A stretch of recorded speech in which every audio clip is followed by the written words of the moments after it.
అమలాపురం జిల్లా పేరు మార్చిన సందర్భంగా వివిధ మతాల మధ్య చిచ్చులు పెట్టడానికి ప్రభుత్వమే ప్రయత్నించింది. అన్ని జిల్లాల్ని కూడా అనౌన్స్ చేసి ఈ జిల్లాను కూడా అనౌన్స్ చేస్తున్నట్లయితే అసలు ఎటువంటి గొడవ కానీ ఏమీ కానీ రాకు. కానీ మీకు అభ్యంతరాలు ఉంటే తెలపండి అని చెప్పి అభ్యంతరాలు తెలిపిన అందరినీ జైల్లో వేసి నాయకులు అనుకున్న వాళ్ళని దాంట్లో ఉద్యమంలో పాల్గొన్న వాళ్ళందరినీ కూడా ఏకతాటిని కట్టేసి ఒక రకమైన కులాల మధ్య చిచ్చు పెట్టింది ప్రభుత్వం. ఆ రావణ కాస్త అలాగ రగులుతూనే ఉంది. దీనికి ఆర్పడానికి ఎవరు కూడా చొరవ తీసుకోలేదు. మనందరం ప్రతి గ్రామంలో కూడా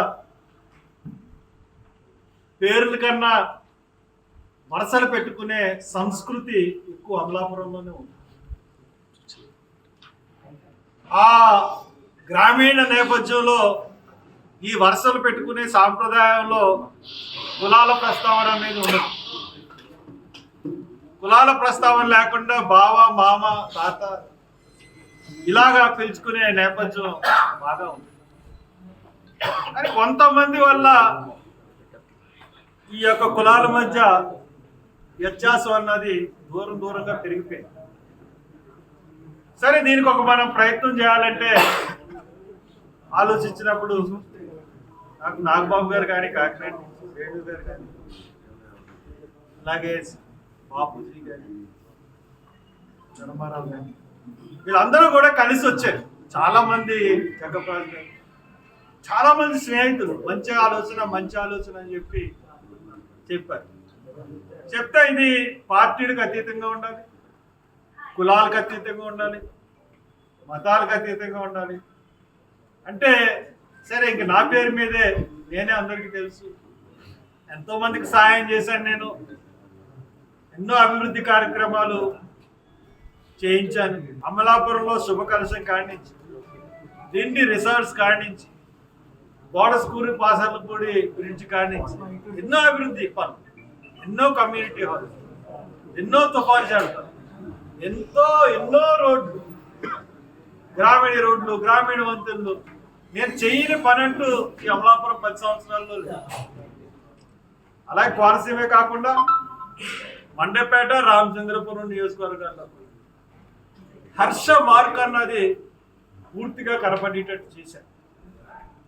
నా తర్వాత వచ్చినవి 2 పార్టీలు ప్రాంతీయ పార్టీలు అంటే ఆ ప్రాంతీయ పార్టీల్లో ఎందుకో కానీ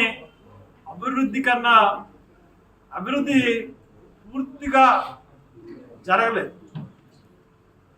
అభివృద్ధి జరగకుండా మరి కొంత కుంటుపడింది అభివృద్ధి.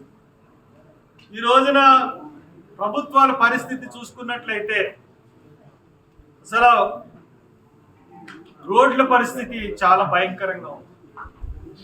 ఓ పక్కన అంగన్వాడీలు తమ కోరికల గురించి పెద్ద ఎత్తున ఉద్యమం చేస్తూ ఉన్నారు, ఆశా వర్కర్లు ఉద్యమం చేస్తూ ఉన్నారు, ఉద్యోగులు ఆందోళనలో ఉన్నారు. ఏ వర్గం చూసినా ఎవరు కూడా సంతృప్తిగా లేదు. ఇది పరిస్థితి, ఇది నేపథ్యం. ఇంకా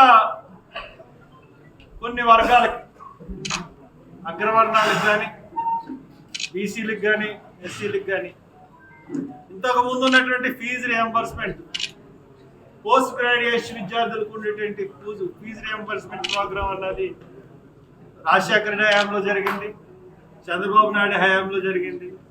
జగన్మోహన్ రెడ్డి వచ్చిన తర్వాత ఫీజు రియంబర్స్మెంట్ అన్నది ముగ్గురికి, ఎస్సీలకి, బీసీలకి, ఓసీలకి కూడా తీసివేయడం జరిగింది. అలాగే బెస్ట్ అవైలబుల్ స్కీమ్స్, దాంట్లో అందరూ కూడా మరి చిన్నప్పటి నుంచి పీజీ వరకు ఇంటర్మీడియట్ వరకు దాంట్లో చదివించేవారు. ఇంటర్మీడియట్ విద్యార్థికి 70,000 ఖర్చు పెట్టింది ప్రభుత్వం. దాన్ని కూడా ఈయన వచ్చిన తర్వాత ఇలాగ ఈ రకమైన అంటే సమాజానికి నష్టమైన పనులు, ముఖ్యంగా పేద వర్గాలకి. ఇప్పుడు కాపు నేస్తం చెప్పున కాపులకి అందరికి కూడా లోన్స్ వచ్చి, బీసీలకి సబ్సిడీలతో లోన్స్ వచ్చి, ఎస్సీలకి ₹1,00,000 సబ్సిడీలతో లోన్స్ వచ్చి, ఈ 4.5 సంవత్సరాల్లో ఒక్క లోన్ అన్నది ఎవరికి ఇచ్చిన పరిస్థితి.